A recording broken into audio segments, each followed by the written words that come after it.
Well, hello, friends. Let's read a book together.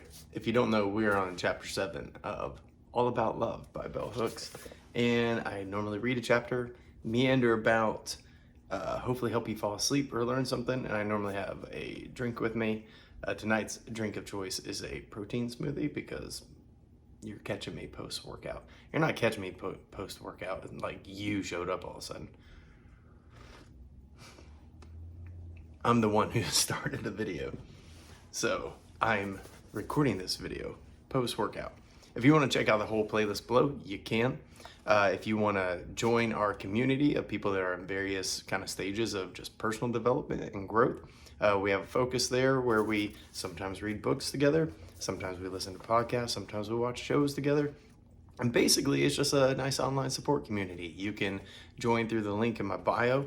If you don't know who I am and you just randomly came across this video, my name is Sam, in other places known as Dope Dad or Beta Dad, because the trolls started calling me that and I thought it was hilarious, so I just took that name.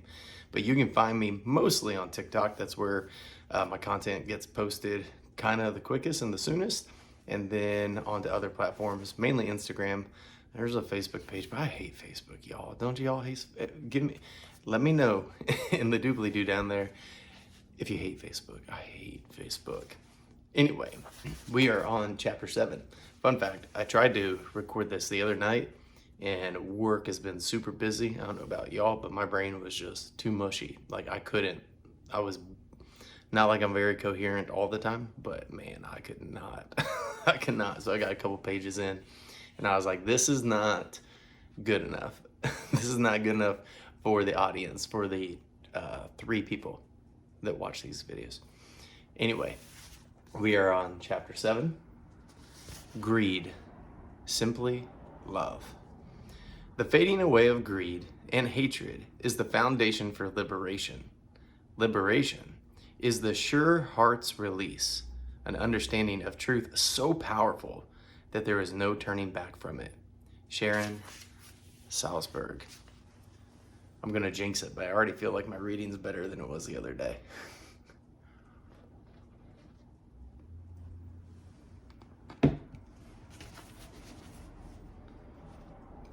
Although we live in close contact with neighbors, masses of people in our society feel alienated, cut off, alone.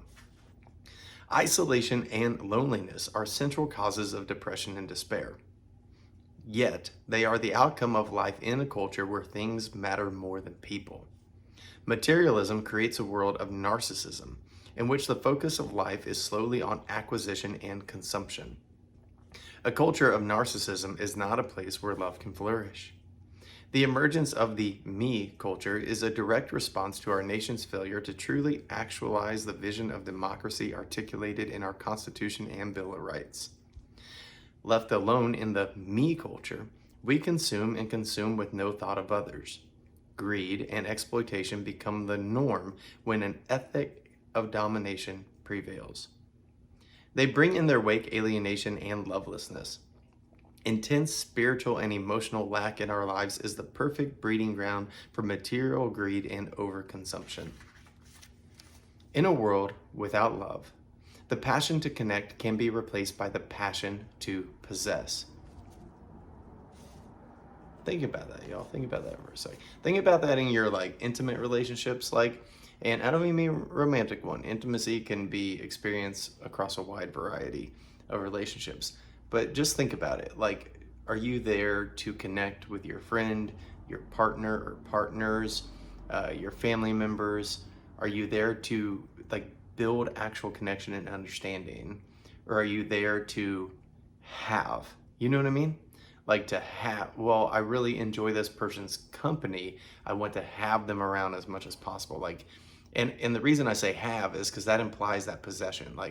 I would hear this growing up. I grew up in church culture, and it'd be these things well, if you're doing all you're supposed to do, right? If you're obedient and you're a good Christian and you listen to Jesus, you'll have great, it's prosperity gospel, if you guys don't know what that is. You'll have great wealth and success and all this sort of stuff. And I remember there'd be this thing, which would be weird in church, where people would men in particular would refer to their wives to other people. Like whatever you think about your spouse is what you think about their spouse. But they refer to their spouse as like, "Hey, I'm a hot wife," you know? And it was very like, if you ever saw Talladega Nights, when Will Ferrell's character is like praying, he's like, "Am I smoking hot wife?" or whatever. Like, that was a parody, but it was a parody on things that I saw, you know? And I'm not saying that people can't like enjoy. I love my partner. I think they're amazing and beautiful, and just like, you know, I just get all starry-eyed when I stare at them. But when like my smoking hot wife implies possession instead of connection.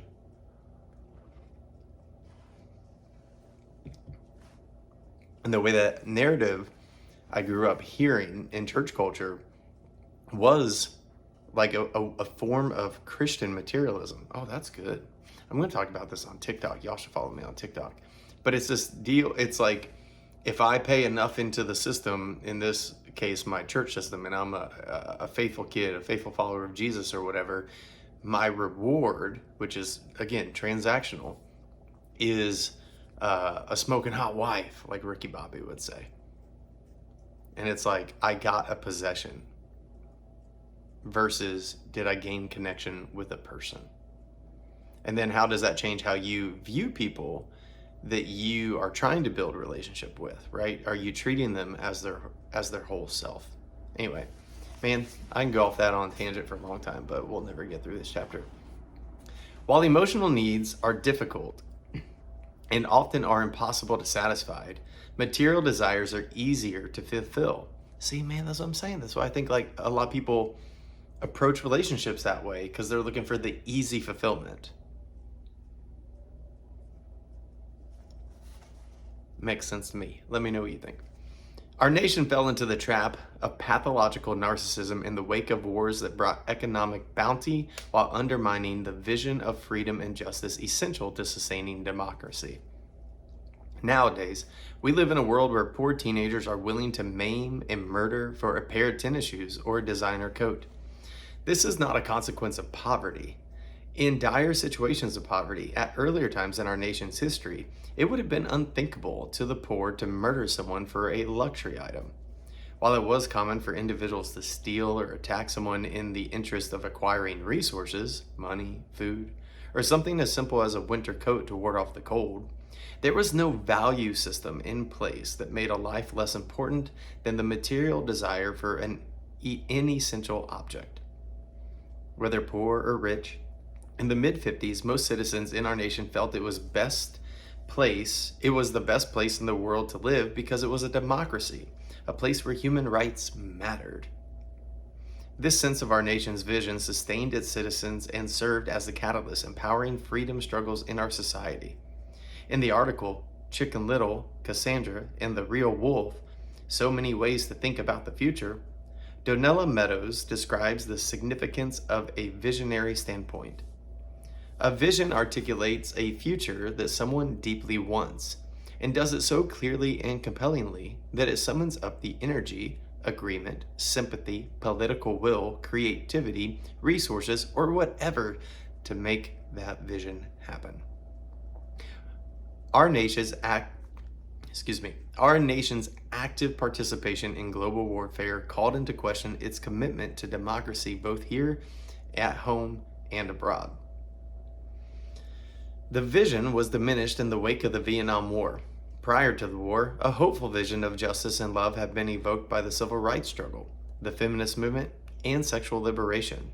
However, by the late 70s, after the failure of radical movements for social justice aimed at making the world a democratic, peaceful place where resources could be shared and a meaningful life could become a philosophy for everyone, possibility for everyone, folks stopped talking about love. The loss of lives at home and abroad had created economic plenty while leaving in its wake devastation and loss. Americans were asked to sacrifice the vision of freedom, love, and justice and put it in its place the worship of materialism and money. This vision of society upheld the need for imperialistic war and injustice. A great feeling of despair gripped our nation when the leaders who had led struggles for peace, justice, and love were assassinated. If you haven't read, if somehow you don't know me already and that's how you found this video, we read The Will to Change, probably Bell Hooks' most famous book. And she talks about our culture kind of being built on these interdependent systems. And those things are white supremacy, imperialism, capitalism, and patriarchy. If you want me to break those down, let me know and I'll make a video about it. I'll make a long form video about it. I talk about it on TikTok all the time. But those things are dependent on each other. And so it's like when she talks there about the civil rights movement, where it seems like pulling down white supremacy was happening, like some progress was being made there. It wasn't pulled down. It's still very alive. But then you see there how she talks about how capitalism and imperialism almost swung even harder to take over, because now we had these monetary interests that we had to take care of. We had to, now that everybody's equal, we need more resources and more money, which isn't true. We just needed to build better communities to be able to share what we already have. And so it's kind of interesting to me in that light. Will to Change is so good, by the way. You should all read it. Maybe I'll do that. I think I said that in another video. Maybe I'll reread The Will to Change and record it for y'all. But it's just interesting to me how those systems, like if one starts to maybe shake a little bit, the others kind of take up its place. And for me, that's why it's so important to look at all of them as working together. Like they're not separate from each other. The vision of society upheld the need for imperialistic war and injustice. A great feeling of despair gripped our nation when the leaders who had led struggles for peace, justice, and love were assassinated.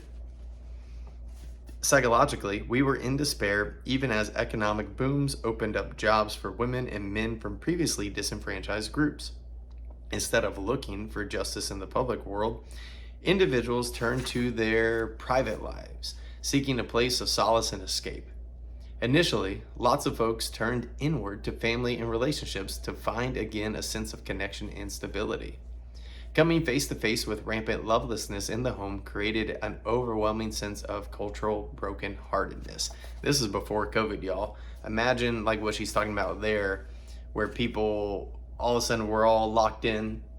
People are looking for comfort and solace just to be trapped in homes, and they realize that within their homes, they didn't have a strong love ethic. I went through a divorce through COVID. I thought we had a love ethic.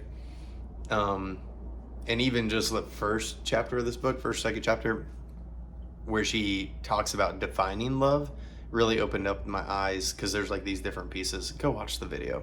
I'm not going to rehash it because it'll take too long to find it. But I was like, oh, yeah, not all those ingredients were there, were they? So again, you have to go back to chapter 1 to find those ingredients. Not only did individuals despair about their capacity to change the world, they began to feel enormous despair about their ability to make basic positive changes in the emotional fabric of their daily lives. Again, like, doesn't that fit COVID? Divorce rates were the primary indicators that marriage was not a safe haven. And mounting public awareness of the extent to which domestic violence and all manner of child abuse were widespread clearly revealed that the patriarchal family could not offer sanctuary. A patriarchal family does not mean, this happens in my comments all the time, like especially on TikTok. Typically dude bros will be like, patriarchy, that means male-led house, and like that's the very literal traditional dictionary sense. But when we're talking about philosophy, a patriarchy home can be led with no males in the home. And it's people that embrace the values of patriarchy. And those values, I would sum them up, are wrapped around very strict gender roles. Men are this, women are this, and those roles are interdependent of one another.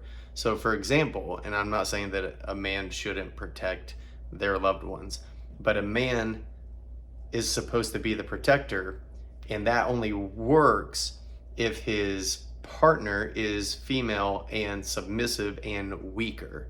So you'll even hear this, like, think of your Andrew Tates, think of your Petersons, they even talk about this, where it's like, well, if she makes more money or if she is somehow stronger, then that's a threat to him. And it's like, if you just get rid of all that shit, it's not a threat. You just work together. Like, you just like figure out the balance or whatever.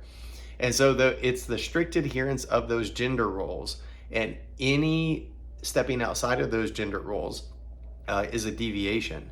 And then for men in particular, patriarchal families, it's not only that men feel entitled to the roles that women traditionally fulfill, but in the worst cases, when it turns abusive, there's another book I read on this called Why Does He Do That by Lundy Bancroft.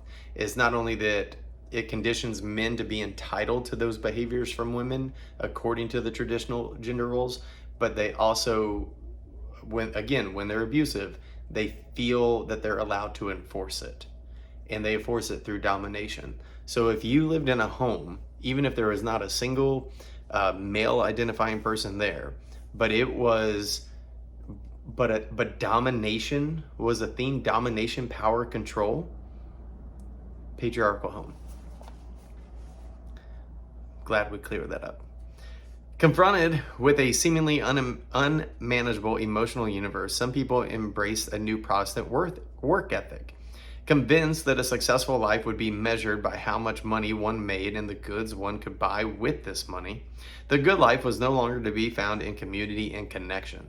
It was to be found in acclamation and the fulfillment of hedonistic, materialistic desire. In keeping with this shift in values from a people-oriented to a thing-oriented society, the rich and famous, particularly movie stars and singers, began to be seen as the only relevant cultural icons. Gone were the visionary political leaders and activists. Suddenly, it was no longer important to bring an ethical dimension to the work life. Making money was the goal, and by whatever means. Widespread embrace of corruption undermined any chance that a love ethic would resurface and restore hope. Cheers. Drink break.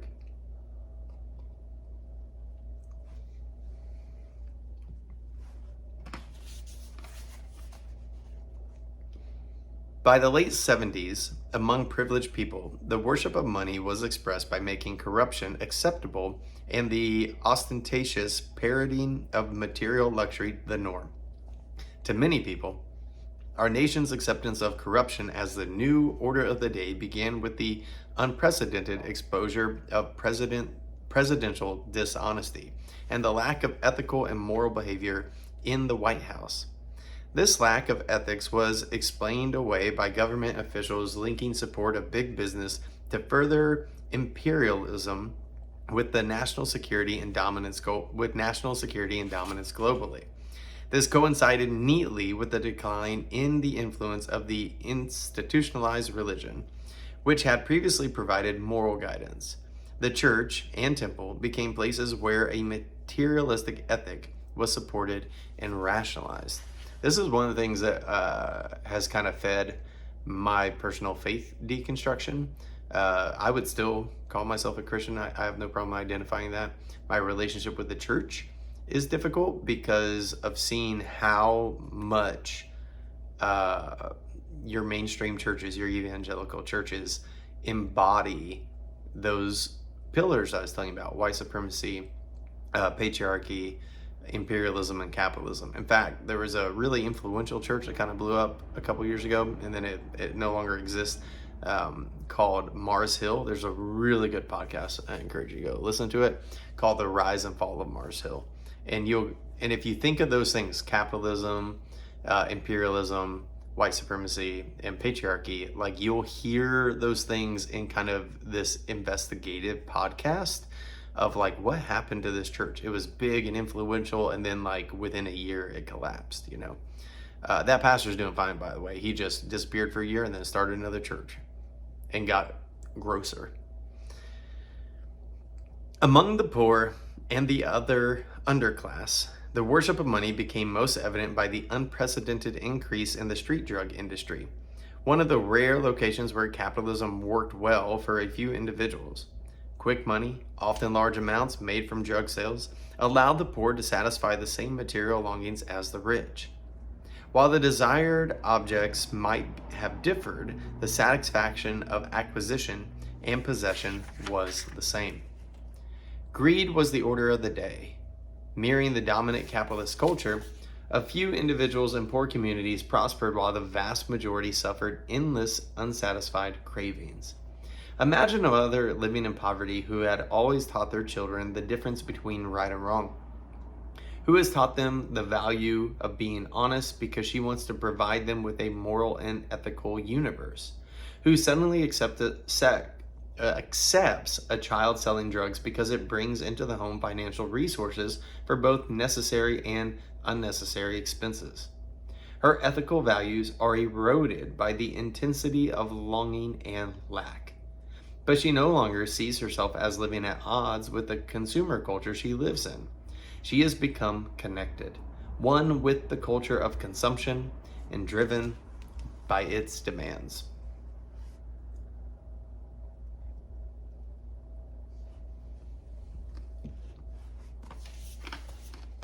Make sure I got no protein shake in my beard. Love is not a topic she thinks about.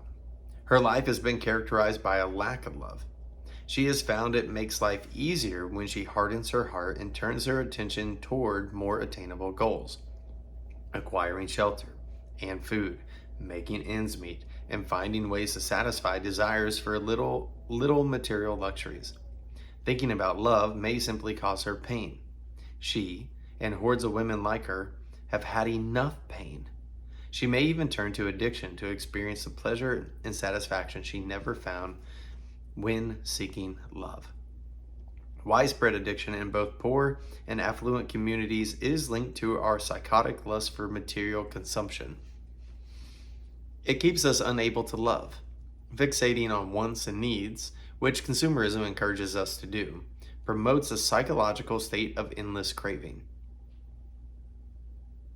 I don't know.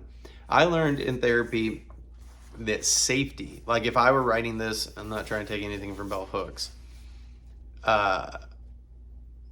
One of the gifts my therapist gave me, LaShonda, if you are interested in her, you can go to my links and all that stuff, and you'll see her link in there because give credit where credit's due, right? She's amazing. Go work with her.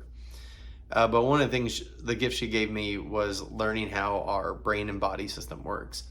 And I learned how important safety is to human development and growth. So if you don't ever have a sense of safety, you're essentially in your fight or flight, or you're in your freeze or shutdown. The reason I point to these areas, I'll do a long form video on that if you guys are interested. Fight or flight typically happens here, your heart rate, right? You feel like you gotta run or you gotta beat somebody up. Freeze happens in your belly and your metabolism starts slowing down.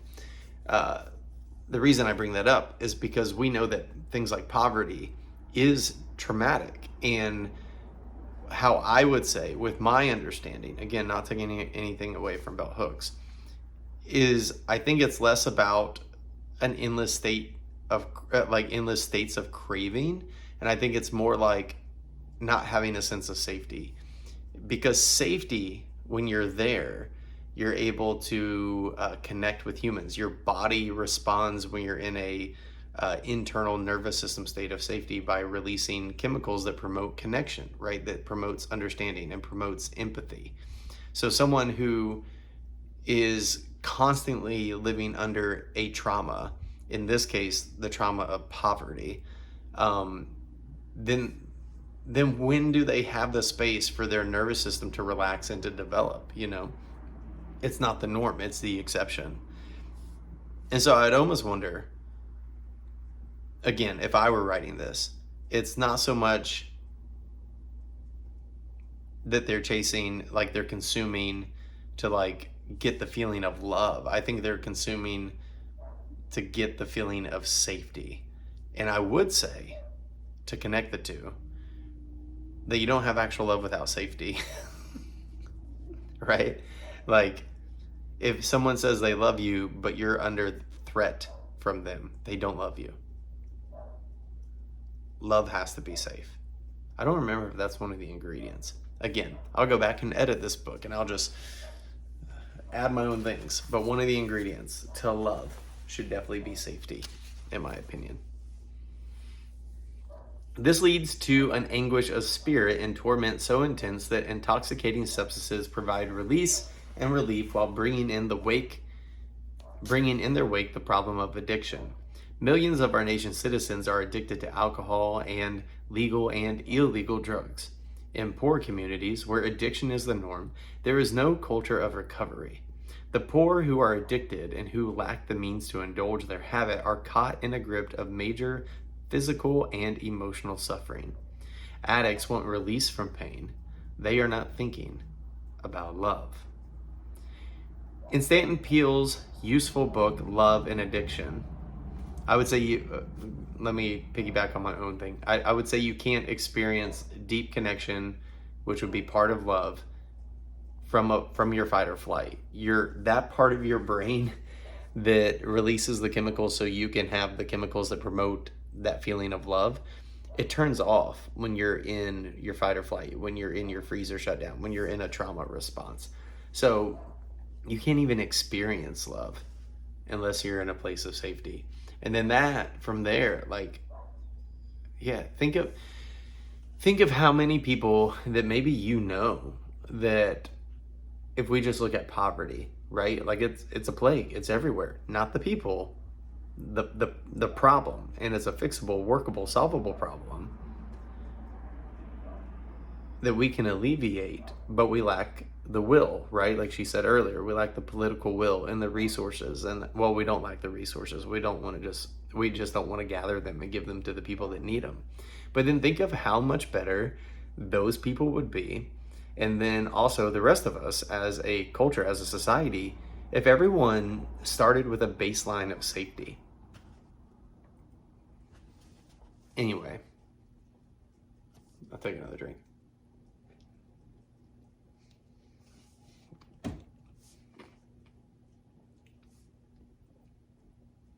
In Stanton Peele's useful book, Love and Addiction, he makes the insightful point that addiction is not about relatedness. Addiction makes love impossible. Most addicts are primarily concerned with acquiring and using their drug, whether it be alcohol, cocaine, heroin, sex, or shopping. Hence, addiction is both a consequence of widespread lovelessness and a cause. Only the drug is sacred to an addict. Relationships of intimacy and closeness are destroyed as the addicted individual participates in the greedy search for satisfaction. Greed characterizes the nature of this pursuit because it is unending. The desire is ongoing and can never be fully satisfied. Of course, I have issues too with her using the word greedy. And one of my friends that was reading this book along with us brought this up. And he said, you know what I mean? Again, is someone who doesn't have that sense of safety, who is kind of desperate and looking for relief from the pain that they're constantly feeling, are they being greedy? And I don't know if maybe Belle, because I know Belle, there's definitely some spiritual undertones here. And I think her background is Christian. And so, greed is a thing that's talked about in Christian circles. So, and I'm not saying she's trying to mush those things together, or if that's just the language she uses. But in my brain, I go, is there a more compassionate word? You know what I mean?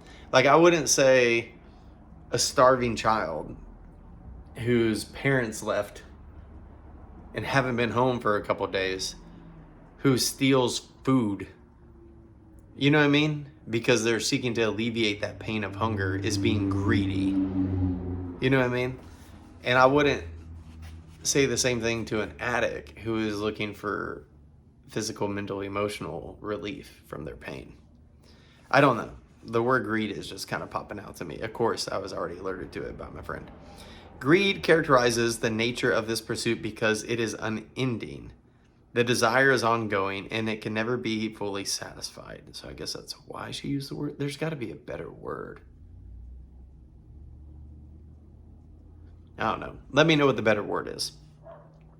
Of course, the ravages of addiction are more glaringly obvious in the lives of the poor and disposed, because my pages are sticking together, because they have neither the means to engage in the cover-ups so effectively employed by privilege addicts, nor the access to recovery programs.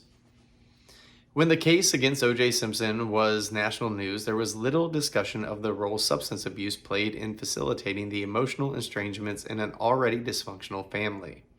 While domestic violence was highlighted, and everyone agrees that it is not acceptable behavior, substance abuse was not. It was not seen as a major factor that destroyed the conditions needed for a positive emotional interaction. For example, it was not acceptable for anyone to talk compassionately, in a manner that did not blame the victim, about the possibility that Nicole Simpson had kept herself and her children in a dangerous, life-threatening environment, in part because she was not willing to sacrifice her attachment to a superficially glamorous lifestyle among the rich and the famous. Behind the scenes, when they are not afraid of being seen as politically incorrect, women who are bonded with abusive, rich, and powerful men talk easily about their addiction to power and wealth. Both men and women remain in dysfunctional, loveless relationships when it is materially opportune. I haven't been a victim of abuse. That's not true. I have experienced abuse. But what's flooding in my mind is all the stories that people have shared with me, especially since I've gained like a social media following.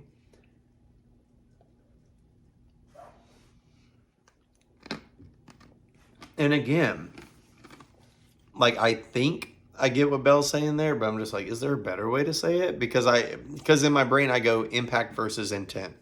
Whatever Belle's intent here, which I like see the broad strokes, but I'm like, the impact to a person in this situation. You know what I mean? Like, what's that feel like to them? And then in that case, is there just a better way to say it? All over this nation, greed motivates individuals to place themselves in life-threatening situations. Okay, that one got me, because my job, I have a pretty good job. I get paid pretty well for it, but I literally, so I do inspections for insurance companies for roofs. So I potentially, it's not like I'm doing like high wire, electric wire repair or whatever, or those guys that hang from like, cut the tops of trees from helicopters or stuff like that. But I get on roofs every day, and every roof is an opportunity to slip, fall, become injured, or die. And so I do put myself in life-threatening situations, I guess, in the strictest sense, because of greed. But again, I would say for safety, for survival, because I make money to feed my 5 children. You know what I mean? So again, a little nuance. I don't think greed's the right word.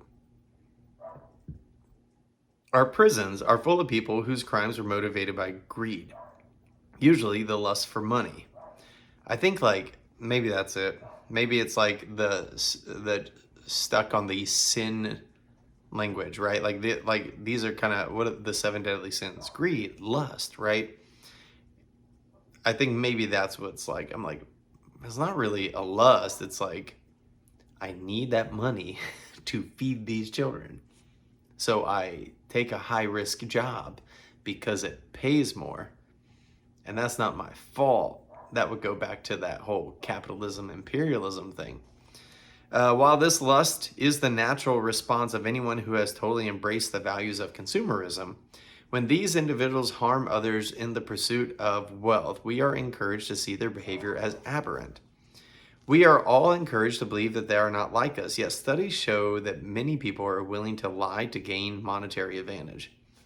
Most people are tempted by longings to endlessly consume or try to acquire wealth by any means. In recent years, the public support of gambling, both in lotteries and casinos, has heightened the awareness that desire for money can be addictive. Yet the fact that large numbers of working and middle-class people gamble away their hard-earned incomes in hopes of becoming wealthy is never national news. Many of these hardworking citizens lie and cheat other family members to sustain their habit. While they will not be arrested or put in prison, their dysfunctional behavior undermines the trust and care in families. I can see that. You know, I don't know if you ever heard the lotto called the poor man's tax because it disproportionately affects lower income folks. And then I hear what she's saying. They are adding to a culture of dysfunction in their families by like spending what little resource they have on something that statistically is not going to happen. They have more in common with prisoners who risk everything in the hope of making easy money than they have with family members who want loving connection to be more important than the lust for material success. In The 7 Laws of Money, Michael Phillips calls attention to the fact that most of the prisoners he encountered incarcerated for stealing as they attempted to get rich quick were smart, industrious. The way the page breaks are here, it was really goofy. That was not a me problem. That was like the layout of the paragraph was goofy. I'll try it again. He encountered incarcerated for stealing as they attempted to get rich quick were smart, industrious individuals who could have worked and attained material wealth. I don't know about that. Smart, got a job. Could they gained wealth? You know what I mean? Like, I worked my ass off. I'm not about to become a billionaire. Anyway, I get what she's saying, though. Or he's saying. Working daily to earn money would have taken time, significantly. The combination of lust for material wealth and the desire for immediate satisfaction are the signs that this materialism has become addictive. The need for instant gratification is a component of greed. I just keep wanting Bell to take the onus off of the people, in which he does in The Will to Change, and point back to the system that causes us to have these very limited options. Like, I'm waiting for that. We got a couple more pages left, I think. Let's see. Oh, we got a few more pages. Okay, I'm going to read. We're going to see if we get to a critique of the system. People are still responsible, but that system is fucked. The same politics of greed is at play when folks seek love. They often want fulfillment immediately. Genuine love is rarely an emotional space where needs are instantly gratified. To know genuine love, we have to invest time and commitment. As John Wellwood reminds us in Journey of the Heart, The Path of Conscious Love, dreaming that love will save us, solve all of our problems, or provide a steady state of bliss or security only keeps us stuck in wishful fantasy, undermining the real power of love, which is to transform us. Many people want love to function like a drug, giving them an immediate and sustained high. I do agree with that. They want to do nothing, just passively receive the good feeling. In patriarchal culture, men are especially inclined to see love as something they should receive without expending effort. More often than not, they don't want to do the work that love demands. When the practice of love invites us to enter a place of potential bliss, that is at the same time a place of critical awakening and pain, many of us turn our backs on love. All the widespread emphasis on dysfunctional relationships in our society could easily lead to the assumption that we are a nation committed to ending dysfunction, committed to creating a culture where love can flourish.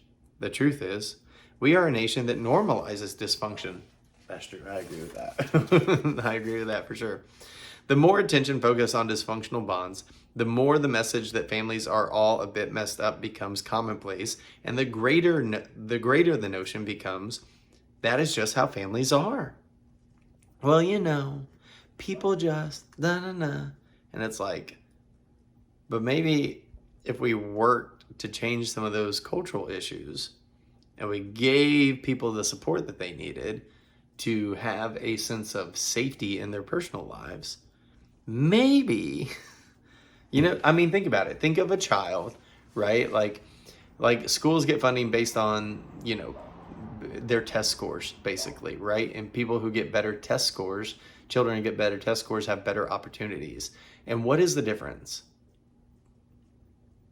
What is the difference? Poverty, right? And that's just one difference. I am only using the one because we've already talked about it in this chapter. And then what do those children from lower Like they have less of a sense of safety. And again, the parts of your brain for critical thinking that you would need to be able to like be a well-rounded student, if you're living in the trauma of poverty, you don't have access to them. And so I can imagine that educators in schools like that have basically, you know, a larger portion of lower income families, that they spend most of their days like trying to make sure kids are safe, if they're educated on how those kids' brains works. And if they're not, and they're just trying to shove curriculum down because they have to, they're potentially traumatizing that child even more. And then I wonder, where does that little child experience safety in their daily lives?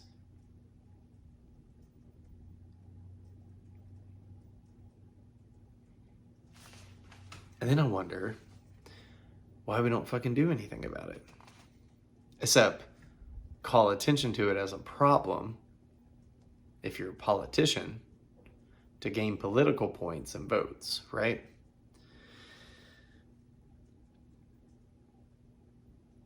And again, we come back to like, well, it's just how it is.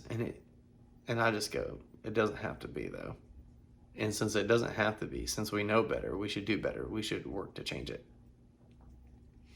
Like hedonistic consumption, we are encouraged to believe that excesses of the family are normal, and that it is abnormal to believe that one can have a functional, loving family. This is the outcome of living in a culture where the politics of greed are normalized. Okay, I agree with her there. And the message we get is that everybody wants to have more money to buy more things, so that it's not problematic if we lie and cheat a little bit to get ahead. Unlike love, desires for material objects can be satisfied instantly if we have the cash or the credit card handy, or even if we are just willing to sign the papers that make it so that we can get what we want now and pay more later. Concurrently, when it comes to matters of the heart, we are encouraged to treat partners as though they were objects we can pick up, use, and then discard and dispose at a will, with the one criteria being whether or not our individualistic desires are satisfied. When greedy consumption, we'll keep going. That's a different thought. Shelve it. If you want to hear what that thought was, let me know, and I'll make a separate video if I can remember what the thought is. When greedy consumption is the order of the day, dehumanization becomes acceptable. Then, treating people like objects is not only acceptable, but is required behavior. It's the culture of exchange, the tyranny of marketplace values. Those values inform attitudes about love. Cynicism about love leads young adults to believe there is no love to be found, and that relationships are needed only to the extent that they satisfy desire. How many times do we hear someone say, well, if that person is not satisfying your needs, you should get rid of them. Relationships are treated like Dixie cups. They are the same. They are disposable. If it does not work, drop it, throw it away, get another. Committed bonds, including marriage, cannot last when this is a prevailing logic. And friendships or loving community cannot be valued and sustained. Most of us are unclear about what to do to protect and strengthen caring bonds when our self-centered needs are not being met. Again, I just have issue with self-centered. Like it just brings up a lot of stuff like in my divorce and why I stayed longer than I should have when I wasn't being treated right. And then like, you know what I mean? Like it feels like, oh, if you just put down your own needs, but I did. To my detriment. And then I guess you could say, well, then Belle's not talking about me, they're talking about my ex. I don't know. It's more, again, I see the broad strokes, but I feel like it's more complicated than that. Most of us are unclear about what to do to protect and strengthen caring bonds when our self-centered needs are not being met. Most people wish they could find love where they are, in the lives and the relationships they have chosen, but they feel they lack useful strategies for maintaining these bonds. I would say that, like, yeah, we didn't know how to maintain that bond for a whole host of reasons that were not our fault necessarily. Some weren't. Trauma. They turn to mass media for answers. Increasingly, the mass media is the primary vehicle for the promotion and affirmation of greed. There is little information offered about the establishment and maintenance of meaningful relationships. If the will to accumulate is not already present in the television watcher or moviegoer, it will be implemented by images that bombard the psyche with the message that consuming with others, not connection, should be our goal. Nowadays, we go to a movie and must watch commercials first. The relaxed, receptive state of surrender we like to reserve for the pleasure of entering into the aesthetic space of a film in a dark theater is now given over to advertising, where our senses and our sensibilities are assaulted against our will. Greed is rightfully considered a deadly sin. Ha! I was right. She's using the sin language on purpose. Because it erodes the moral values that encourage us to care for the common good. I would agree with that. Capitalism. Greed violates the spirit of connectedness and community that is natural to human survival. It wipes our individual recognition of the needs and concerns of everyone, replacing this awareness with harmful self-centeredness. Healthy narcissism, the self-acceptance, self-worth that is the cornerstone of self-love, is replaced by pathological narcissism, wherein only the self matters. I appreciate that distinction. That justifies any action that enables the satisfying of desires. The will to sacrifice on behalf of another, always present when there is love, is annihilated by greed.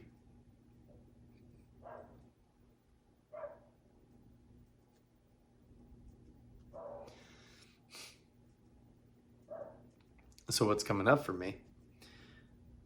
The will to sacrifice on behalf of another, always present when there is love,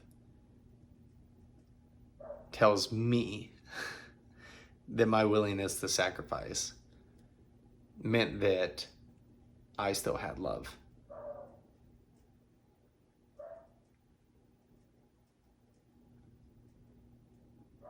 That maybe I wasn't showing up just because of my codependency tendencies or just because of my anxious attachment, but because I loved.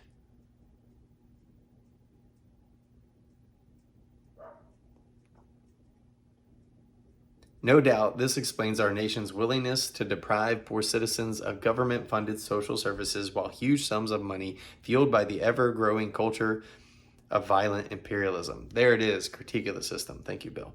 Or partly, you know. The profiteering profits of greed are never content. It is not enough for this country to be consumed. I want to say this differently, okay? I'm going to be fun about it. The profiteering profits of greed are never content. It is not enough for this country to be consumed by a politics of greed. It must become the natural way of life globally. Generosity and charity militates against the proliferation of greed, whether it takes the form of kindness to one's neighbor, creating a progressive system of job sharing, or supporting state-funded welfare programs. When the politics of greed become a cultural norm, all acts of charity are wrongly seen as suspect and are represented as gestures of the weak. As a consequence, our nation's citizens become less charitable every day, arrogantly defending self-serving policies, which protect the interest of the rich, by claiming that the poor and the needy have not worked hard enough. I have been astonished by hearing individuals who inherited wealth in childhood warn against sharing resources because people needing help should work for money in order to appreciate its value. Inherited wealth and/or substantial material resources are rarely talked about in the mass media because those who receive it do not wish to validate the idea that money received that is not a reward for hard work is beneficial. Isn't that funny? Like trust fund babies are like, those people need to work. No one wants to work anymore. And it's like, bro, well, why don't you give them a share of your trust fund and see, oh, no. Okay. Their acceptance and use of this money to strengthen their economic self-sufficiency exposes the reality that working hard is rarely the means by which enough of us can gain enough access to the material resources to become wealthy. That's what I was saying earlier. One of the ironies of the culture of greed is that people who profit the most from earnings they have not worked to attain are the most eager to insist that poor and working classes can only value material resources attained through hard work. Of course, they are merely establishing a belief system that protects their class interest and lessens their accountability to those who are without privilege. Marianne Williamson addresses the widespread cynicism about sharing of resources, which threatens the spiritual well-being of our nation in The Healing of America. Williamson contends, there is so much injustice in America and such a conspiracy not to discuss it, and so much suffering and so much deflection lest we noticed. We are told that these problems are secondary, or that it would cost too much to fix them, as though money is what matters most. Greed is considered legitimate now, while brotherly love is not. Although Williamson is a New Age guru, her courageous willingness to talk about the unacceptable did not diminish her popularity. Most readers simply chose to overlook this particular book. In it, she challenges us to resist, to dare to change injustice. Without denying that she is privileged, she calls herself and us to task for not sharing the wealth. Everyone finds it difficult to resist the dictates of greed. Letting go of material desires may compel us to enter a space where emotional ones are exposed. When I reviewed popular rap artist Lil' Kim, I found it fascinating that she had no interest in love. While she spoke articulately about a lack of love in her life, the topic that most galvanized her attention was making money. I came away from our discussion awed by the reality that a young black female from a broken home with less than a high school education could struggle against all manner of barriers and acclimate material riches, yet be without hope that she could ever overcome the barriers blocking her from knowing how to give and receive love. The culture of greed validates and legitimizes her worship of money. It is not all interested in her emotional growth. Who cares if she'll ever know love? Sadly, like so many Americans, she believes that a pursuit and attainment of wealth will compensate for an emotional lack. How much more we got, fellas? Oh, man. Okay. We're going to rapid fire.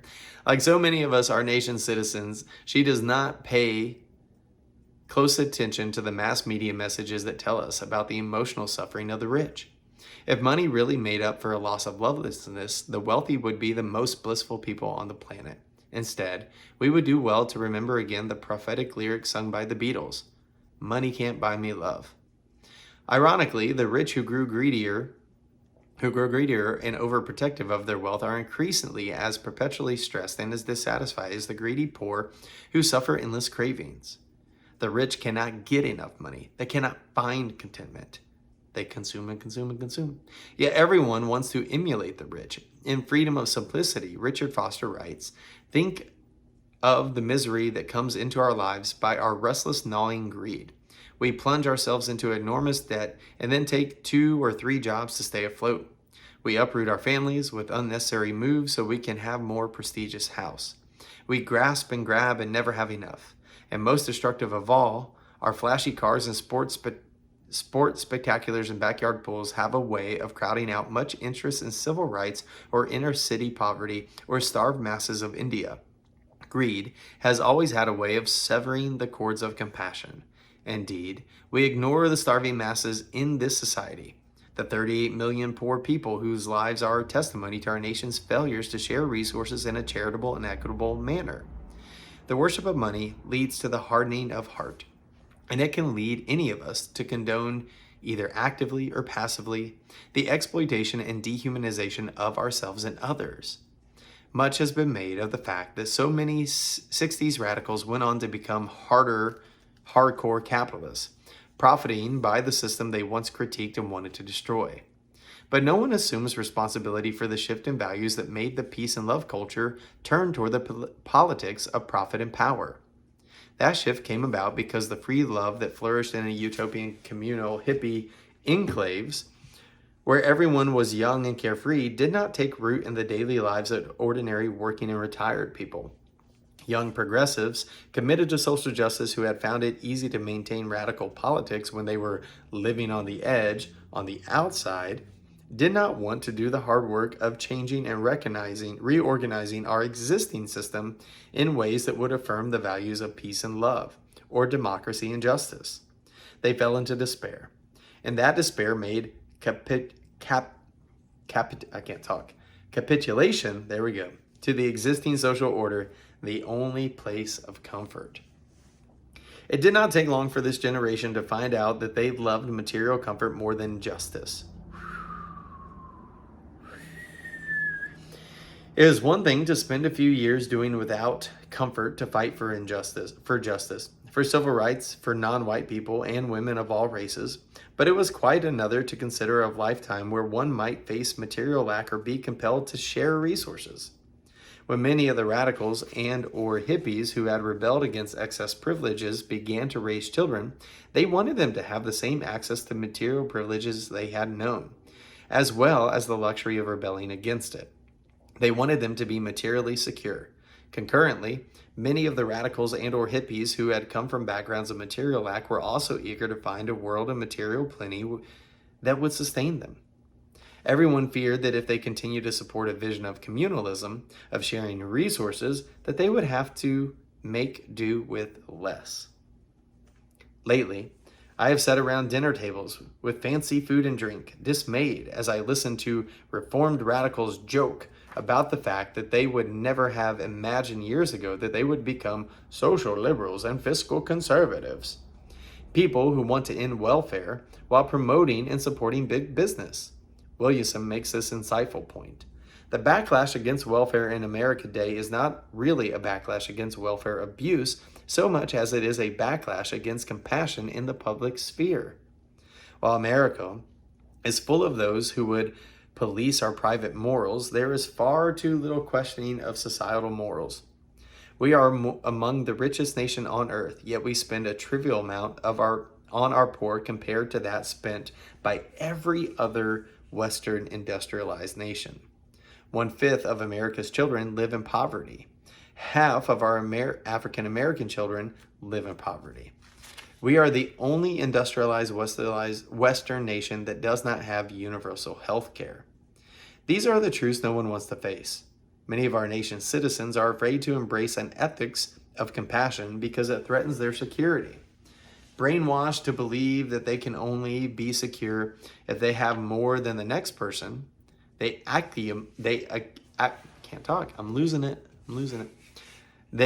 accumulate and still feel insecure because there is always someone who has accumulated more.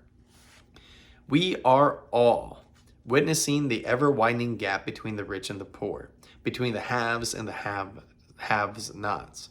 Those with class privilege live in neighborhoods where affluence and abundance are made explicit and are celebrated.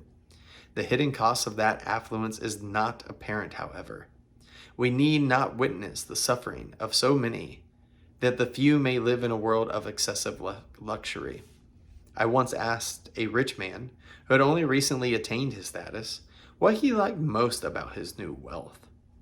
He said that he liked seeing what money could make people do, how it can make them shift and violate their values. He personified the culture of greed.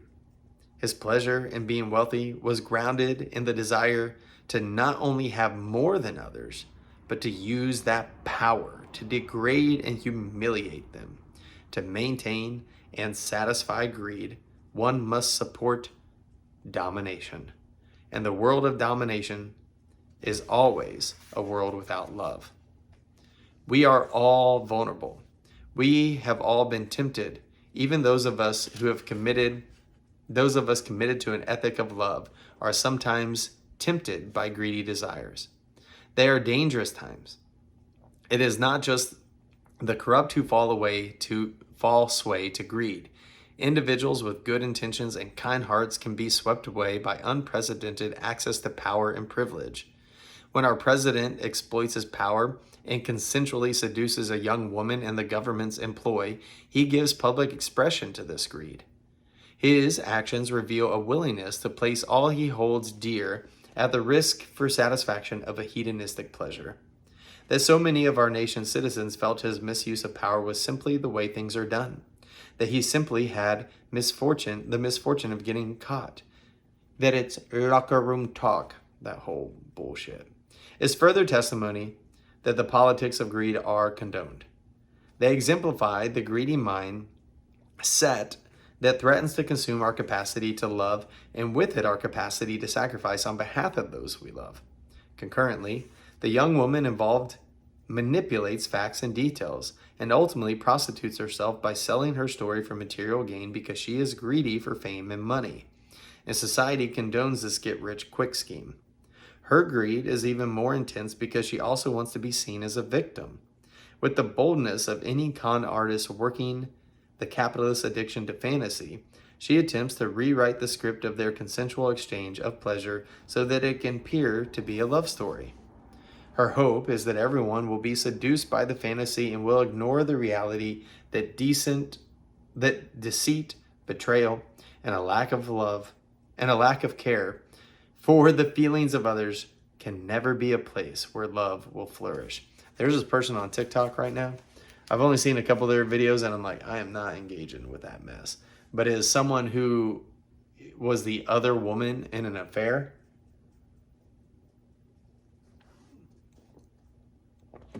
and their whole page is kind of this.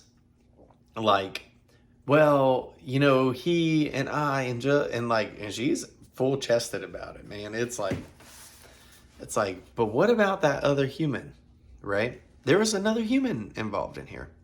Anyway, this is not a love story. It is a public dramatization of the politics of greed at play. A greed so intense it destroys love. Greed assumes love and compassion. Living simply makes room for them. Living simply is the primary way anyone can resist greed every day. All over the world, people are becoming more aware of the importance of living simply and sharing resources. While communism has suffered political defeat globally, the politics of communalism continue to matter.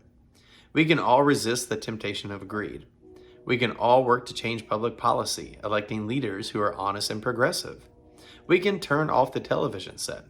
We can show respect for love. To save our planet, we can stop thoughtless waste. We can recycle and support ecology advanced survival strategies. We can celebrate and honor communalism and interdependency by sharing resources. All these gestures show a respect and a gratitude for life.